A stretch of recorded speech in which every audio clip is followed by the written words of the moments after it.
This episode of Fertile Talks is sponsored by ILMeds.co, an international mail order pharmacy specializing in fertility medications. If you're looking to save significantly on your fertility treatments without compromising on quality, ILMeds.co is an excellent choice, offering up to 80% of retail prices. And as a special offer to our listeners, use the code FT24 at checkout to receive a $50 discount on your order. For your convenience, you can find a link to their website in the episode show notes. Thank you, and let's get started.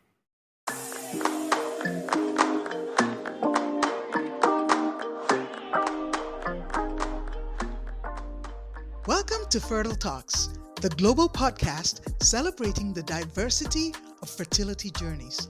I'm your host, Dr. Yemi Famuyiwa.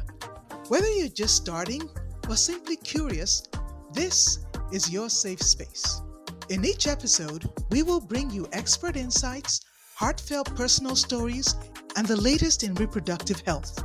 Our goal is to break down barriers, tackle stigma, and provide support and hope. So, whether you're in the Americas, Africa, or Asia, Fertile Talks is your companion on the path to parenthood. Thank you for tuning in and welcome to Fertile Talks.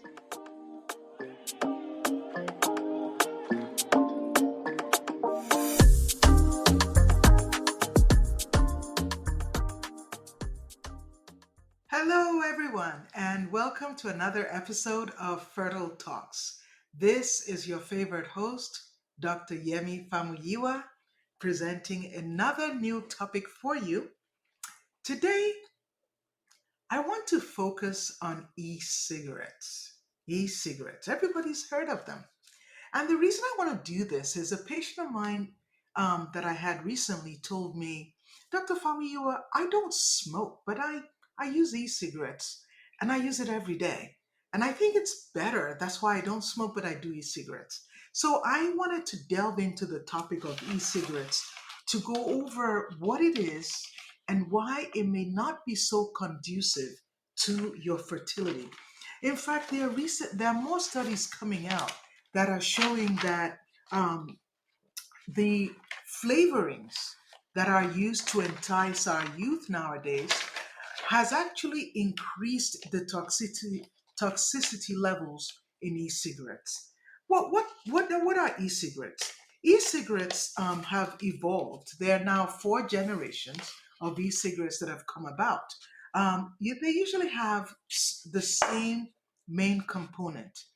In other words, it has a fluid, some liquid, and it has an atomizer that acts by heating something in this e-cigarette, an element that vaporizes this fluid, the e-liquid, into an aerosol.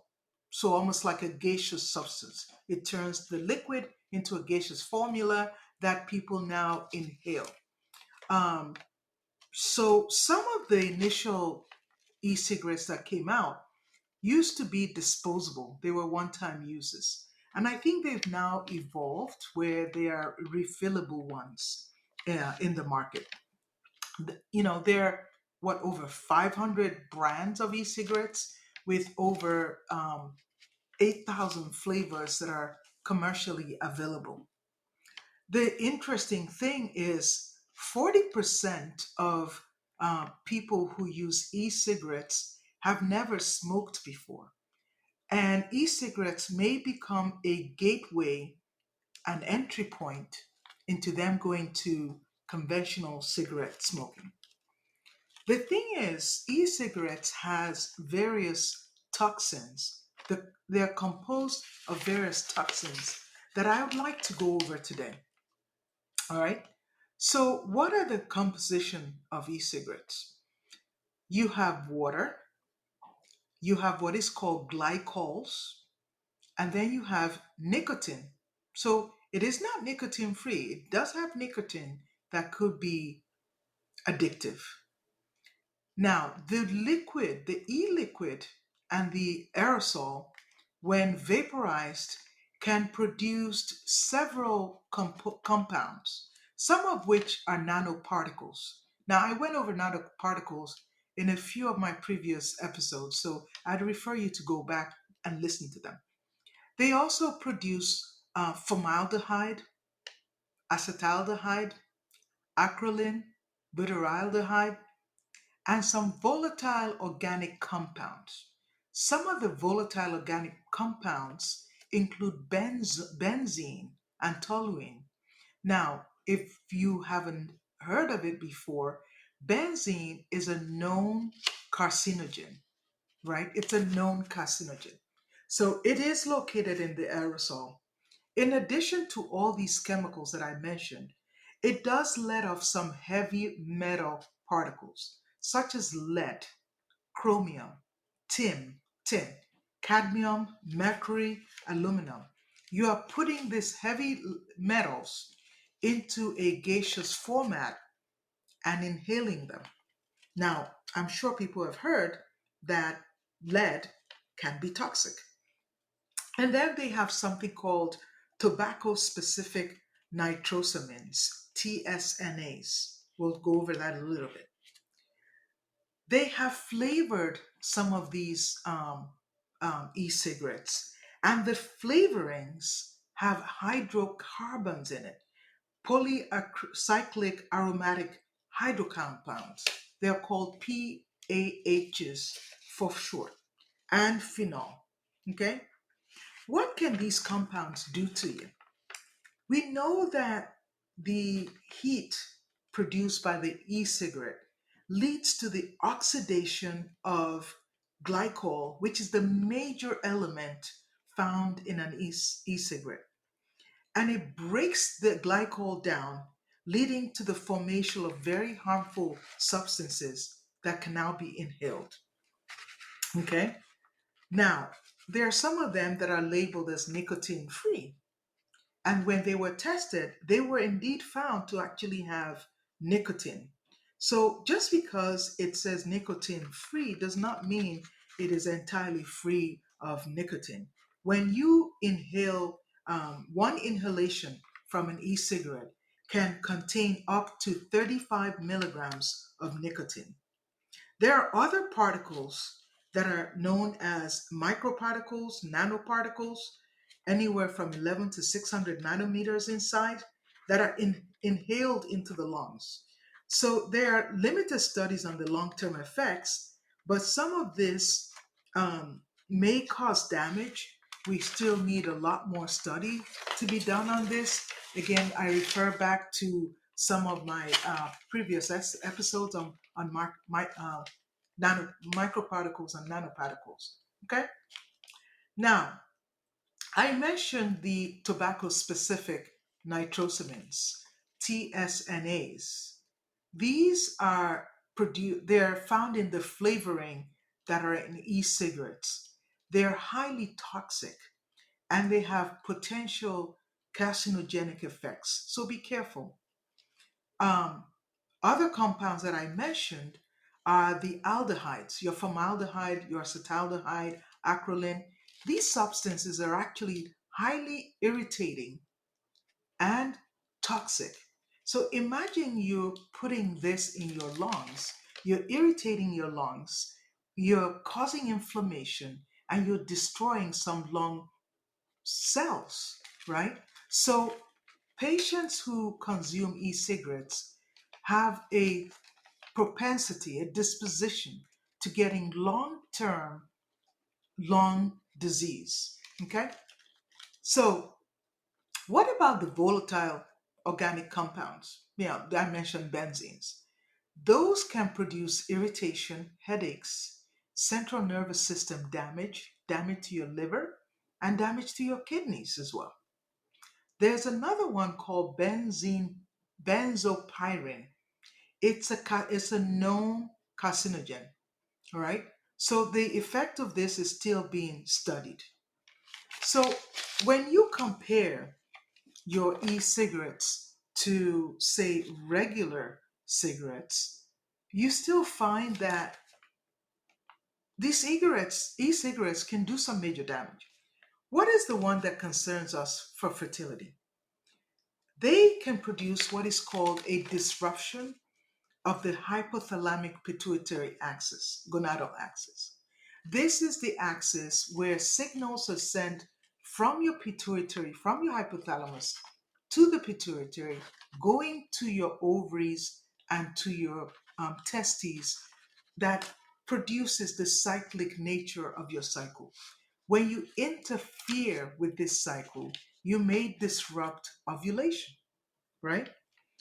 There's increased risk of erectile dysfunction. Let's talk about what it does to the sperm, right? These chemicals can disrupt the structure and function of the epididymis. That's where sperm is collected before you ejaculate it. So now you are affecting the collecting system in the testicles, right? You can also alter the sperm parameters itself, the motility, the concentration, the morphology, and all these can lead to decreased fertilization, decreased fertility. It can decrease or alter the function of the seminal fluid in which the sperm is in, right? So we noticed well, I didn't do it, but the studies that I've read showed increased teratozospermia in patients that use e-cigarettes. What is teratozospermia? When you have abnormal shape of the sperm, that's called teratozospermia. When you have reduced motility, and then not only that, the sperm have the ability to fertilize egg impacted because the acrosome reaction that is needed before the sperm can enter the egg, that is reduced in these sperm samples. So another thing, they notice a very high oxidative stress in the seminal fluid of this patient. Oxidative stress damages sperm, right? So the sperm end up with very high sperm DNA fragmentation. And if you have high DNA fragmentation, it impacts the ability of the sperm to fertilize an egg normally. So a lot of impact has been noted on the male part. On the female part, there's increased risk of a reduced ovarian reserve because of the disruption of the hypothalamic axis that I told you about. There's also lower progesterone levels during the luteal phase of a pregnancy, right? During the luteal phase of the menstrual cycle. There are increased levels of androgens, higher LH levels at menses, and increased risk of anovulation, failure to properly ovulate. Okay? So now there are studies looking at the potential impact, the transgenerational impact on fertility status of this compound. So not only can it affect the patient's sperm parameters, there may be an effect in their gametes that may be passed on to their offspring. There are studies that are showing that in women who smoke and with e-cigarettes as well, lower numbers of recovered eggs at the time of stimulation, poor response to stimulation, lower fertilization of whatever eggs you do get, fewer embryos that you derive from such stimulation, and an overall lower chance of pregnancy. In addition to this, you have an increased risk of miscarriage and an increased risk of total fertilization failure, right? So, male smoking also increases the risk of pregnancy loss, right? So, if this is not scary enough, I don't know what is. So, we talk about the reprotoxicity of this compound. Let's look at the reprotoxicity. Let's focus on nicotine. That has been studied largely in conventional cigarette smoking. And I told you that it is present in e-cigarette. Nicotine disrupts the hypothalamic pituitary gonadal axis in acute and chronic smokers. It leads to a decreased level of things like your follicle stimulating hormone, your luteinizing hormone, sex hormone binding globulin, and it also alters cortisol levels. Okay? It is also known to be a powerful vasoconstrictor. When you have a powerful vasoconstrictor on board, you can impair sexual and erectile functions. So, for our gentlemen who are having erectile disorder, you can compound the problem with these products. Okay? So, nicotine has been shown to have a direct effect by decreasing testosterone level. It lowers the epididymal sperm number and viability and increases cell death, which is called apoptosis in the spermatogonia and spermatocytes. So, why would we want to? I hope I'm shedding light on the effect of vaping and e-cigarettes and smoking directly on the egg and now directly on the sperm and directly on fertilization and on implantation, right? So we know that it also decreases blood flow in both the maternal and the fetal side of the placenta connection. So you're interrupting, the placenta's link to the mom, right? And it has been shown to decrease in animal study the body weight of the fetuses produced and the overall length. These have been studied in animal studies. What are the compounds used to make this e-cigarettes tasty? Right? This flavoring compounds. The flavor themselves has been shown to induce low testicular weight in animal studies and increase cell death in the testicular tissue. It increases oxidative stress and inhibits the steroid pathway. The steroid pathway, ladies and gentlemen, is very important in the production of testosterone, of estrogen. There are certain steps that are critical. And when you block those steps, you inhibit those enzymes. The end product is decreased and minimized. Okay? So they've even looked at a human study looked at exposure of spermatozoa to so-called nicotine-free cinnamon and bubblegum flavored e-cigarettes and showed a decrease in sperm motility. Now, these are flavorings that are making some young people consume these products. So before they even get to where they can think of their fertility, before they get to even thinking of reproduction, of being able to have a family, they're compounding the damage to them, to their reproductive tissue. And they may not fully realize this till when they're ready years down the road and they're having problems conceiving. What about the heavy chemicals? The heavy chemicals directly affect the steroid pathway. There are some key enzymes needed in the steroid pathway, right? That are rate limiting steps. So if I want to shut down your ability to produce steroids in both your ovaries, your testes, and for that matter, in your adrenal, all I have to do is interfere with these rate limiting steps and then shut down of all those things happen. That's what the heavy metals do. Okay? Now, they looked at e-cigarette vapors, right? And they found in animal studies again a dramatic decrease in the mature follicle number and size. There's been studies in men that were exposed to formaldehyde at work, and these men were noted to have decreased sperm motility. So, it's an equal opportunity disruptor of fertility. Yeah, I like that.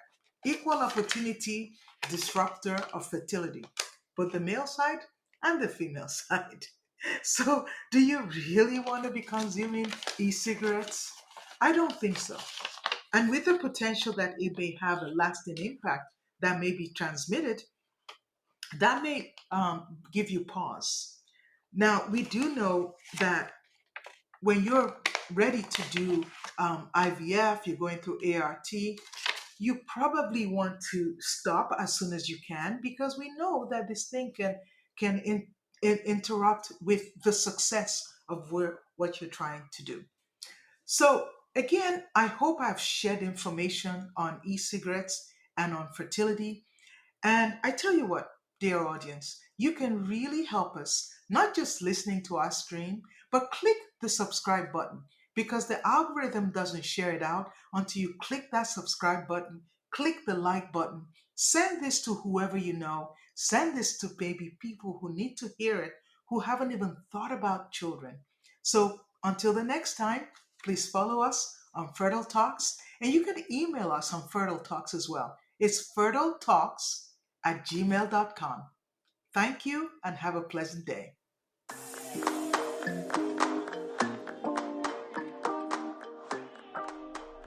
Thank you for tuning in to Fertile Talks. We hope today's episode has provided you with valuable insights and support for your fertility journey. Remember, you are not alone. Now, if you have any questions or topics you'd like us to cover, please simply leave us a comment. And please don't forget to like, share, and subscribe with a friend. Your ratings, your shares, and your reviews are greatly appreciated and is going to help us serve more of our listening audience. Thank you once again. This is Dr. Famiyiwa.